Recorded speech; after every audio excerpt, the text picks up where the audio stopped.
Let's pray. Heavenly Father, fill us with anticipation in Jesus' name. Amen.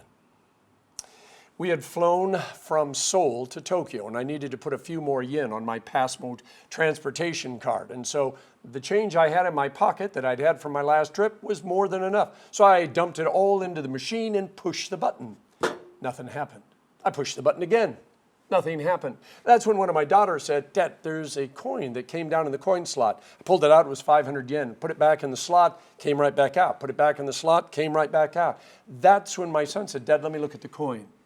He says, "Dad, this isn't 500 yen, it's 500 Korean won." No wonder it didn't work. I was trying to use the wrong type of payment. If you believe, Jesus says, and those words challenge us to ask, what does he mean? Because it's a conditional clause. It means something is supposed to happen as a result of the belief. When we ask why this faith, it only takes, Google, Bing, DuckDuck, to discover that the church as a whole is not in agreement about what is supposed to happen as a result of if you believe. I wish I could promise you health, wealth, and your heart's desire if you just believed. But I can't. In fact, it's stronger than that. I won't. And it's not because I'm mean or withholding some blessing or I'm expecting and waiting for you to give more money to the church or attend church more or do more with yourself. It's because I believe that the Bible is really clear on this subject, even if people don't want to agree with it. If you believe. The word sounds so simple. And yet most of us know someone who suffered an unimaginable tragedy. And this was somebody, by the way, who went to church, who gave offerings, who showed up on work day, volunteered for the Ladies' Guild. In other words, they were active in the church. And by the way, no matter how many words you use or how many different perspectives you look at, you cannot explain this tragedy. They turned to the pastor. Or maybe we turn to our pastor and say, I thought, believing in Jesus counted for something. Why would he allow this to happen to him? Why do bad things happen to good people? Those words get used a lot. Rabbi Harold Kushner wrote a book back in 1981. More than 4 million people have bought that book. By the way, there are another 100 or so books and 1,000 or more videos on this subject. I've read about 20 of the books, watched probably 20 or 30 of the YouTube videos, and every one of them left me empty. You see, some of the experts say, this is just proof that there's no God, because a good God would never allow anything bad to happen to a good person. So your faith is wasted. Others use it as an excuse to show how their particular brand of the faith is better than all the others. And if you become a member of their church, they can promise you that nothing bad will ever happen to you, as long, of course, as you believe. And some just get philosophical and they run in circles, spouting all sorts of possibilities until they finally say the end, which really isn't an end at all because it's just an emptiness because you never really did figure out what they were trying to say. My biggest challenge to most of the books and videos is if God is just a giant gumball machine where you put your faith in and twist the knob and out pops health or wealth or your heart's desire, then if you put your faith in the slot and you twist the knob and bad things come out or nothing comes out, it's not God's fault, it's your fault. Your faith just wasn't good enough. Do you see their logic? See, we're not required to actually surrender logic or our brains or science when we become believers. They serve God and they can serve our faith. In other words, we can use logic, brains, and science, not as the primary, but as the secondary, as we're trying to figure these things out. So if we're following all the books and the YouTube videos and their theology, logically, if you put your faith in, twist the knob, and something bad or nothing comes out, it means your faith wasn't good enough. You were trying to use Korean won instead of Japanese yen, and the payment was declined. Now, if we move on to the whole why do bad things happen to good people, and our theology is that bad things shouldn't happen to good people and that a good God wouldn't do anything bad to anyone who was good because God is a giant ice cream cone or a cute little puppy who would never hurt anyone, then bad things didn't happen to good people. They happened to bad people, even if we thought they were good. That is a really, really scary, dangerous, and painful theology that I can't accept. Now, if my only choices are My faith isn't good enough to win the lottery, cure my cancer, or get me an ice cream cone.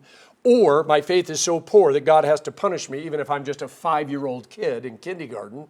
Then I'm with Martin Luther, who said, and I quote, "If I had seen such dolts and blockheads teach the Christian faith, I would sooner have become a hog than a Christian." Yeah, I'm with Luther on that one. So why this faith? I wish we had all the answers we wanted. Answers that were so clear and so perfect that we would accept them without any reservation. But such simple answers are exactly what get us into this trouble in the first place. See, I'm well aware of all the passages in the Bible where it specifically say that God punished people for their sins. Korah, that was swallowed by the earth for challenging Moses' authority. Ananias and Sapphira, who lied about their church offering. Nadab and Abihu for trying to become fire knife dancers against God's will. And then don't forget all those people that got bitten by snakes and died out in the wilderness with Moses. I know that God has punished people for their sins. But if we try to point out bad things that happened and assume it is because God is punishing them for something terrible they did, we really need to be careful, because what happens then when something bad happens to us? How are we going to explain that away? So who sinned? This guy or his parents that he was born blind? The disciples asked Jesus, and Jesus responded, neither. At another point, the Pharisees were gossiping about some people who met an untimely and terrible end, and old King Herod even complicated it and made it even worse. And Jesus said, do you really think that they were worse than everybody else in that town? In the entire book of Job, where his friends keep speculating what horrible thing Job has done, that God is punishing him and his family this severely. I mean, even Job's wife said, look, just curse God and die. Get this over with. You know, the reason we have a book of Job in the Bible is because God, who knows everything, said this to the devil. Satan came walking into heaven one day. Yeah, I know, it's a whole nother sermon. And God says, have you considered my servant Job? There's nobody like him on the earth. He's blameless and upright, a man who fears me and who shuns evil. It's those words that God speaks to Satan that I find great comfort in. God, who knows everything. I mean, literally knows everything. And the Bible says, loves everyone. He knew that just for a second, Job is going to doubt God and doubt himself. And yet God doesn't retract a single word that he said. Job is still a man who fears God and shuns evil. And then there's King David, you know, the one who committed adultery and then married Bathsheba and had her husband killed and then lied to the whole nation about it. Yet God says, I found David, son of Jesse, a man after my own heart, who will do everything I want him to do. And do you know where we find those words? 2,000 years after David died in one of St. Paul's sermons. You see, their story and our story is about grace and mercy, not about a perfect faith.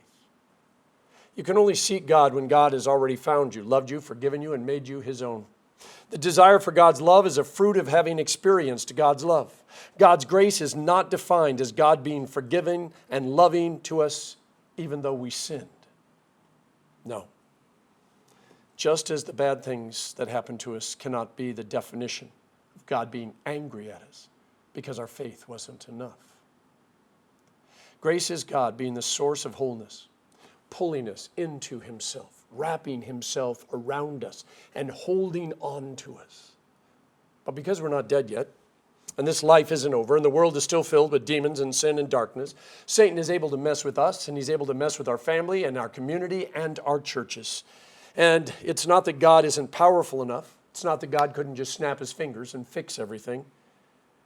But if he did, it would take away our humanity, our capacity to choose, our ability to be us, even then when the us that we often choose to be is often as far away from God as we can get. See, God's grace is when our brokenness or the brokenness of the world is not the final word. God may not stop the hate or the pain or the evil, but he does bring beautiful things out of the ashes because he is a God of resurrection. God didn't create you only to be disappointed when you didn't live up to his expectations. And he's no superhero that comes flying in to rescue you and then, say, next time, fix it. I don't want to have to rescue you over and over again. He sometimes lets us or the ones we love or perfect strangers suffer terrible things.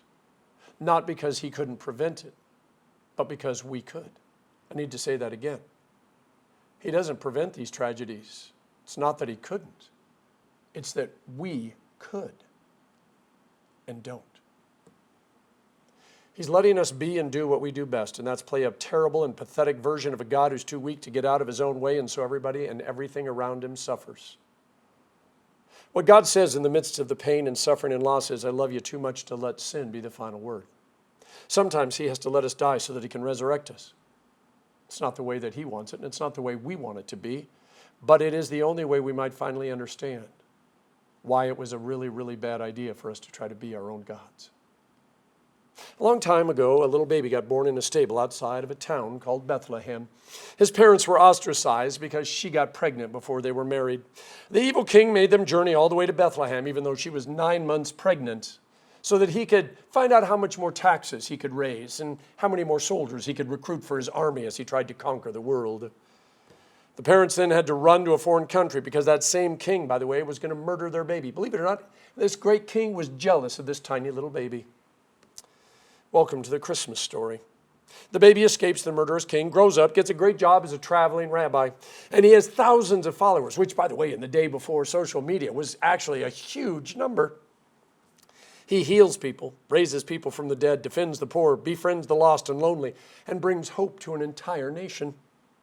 If anyone wants to talk about a really, really good person, Jesus qualifies. So what happens next in this story of this really, really good person? I think you know the story. He gets betrayed by a friend, abandoned by his disciples, stripped of his clothes and dignity, spit on, whipped and beaten within an inch of his life, and then nailed to a couple of pieces of wood. And he's left to die between two thieves. And he actually dies. And the world goes dark. And all this because he was really, really good. So why do bad things happen to good people?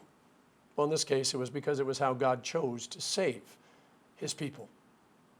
Maybe it's not the way we would have done it, but it certainly gets our attention. And it stirred poets and musicians and writers and philosophers and theologians to debate and wax eloquently about the whole thing for thousands of years. I know you want to know why bad things happen to good people, and the only thing that I can really give you is the words of this really, really good person, Jesus, who was beaten and spit on and finally killed. See, he once said, the world is going to hate you because of me, but he who stands firm to the end will be saved. And just so you know how serious he was, he also said, if the world hates you, just remember, it hated me first. May not be the answer you wanted, but to be honest, it's the only one we really have. I'm going to leave you with this. After God allowed his son to die a horrible, painful death and get buried in a borrowed tomb, Jesus waited 3 days before he walked out of that tomb and promised that nobody would ever, ever put him in one again. In fact, he said, if you believe in him, your stay in the tomb will be even shorter. 1 second after you take your final breath, you're feeling the sweet breath of his voice in heaven welcome you home forever. Until then, as you live this life, with all the pains and hurts and disasters and bad things that happen to you and through you, know that God isn't done with you yet. He's going to keep reaching down into the dirt and the muck and the pain of humanity. And he's going to resurrect you from all the graves that you dig for yourself. And he'll love you back to life over and over again until you don't need to be resurrected anymore because you're finally with him forever in heaven. In the name of the Father, and of the Son, and of the Holy Spirit. Amen.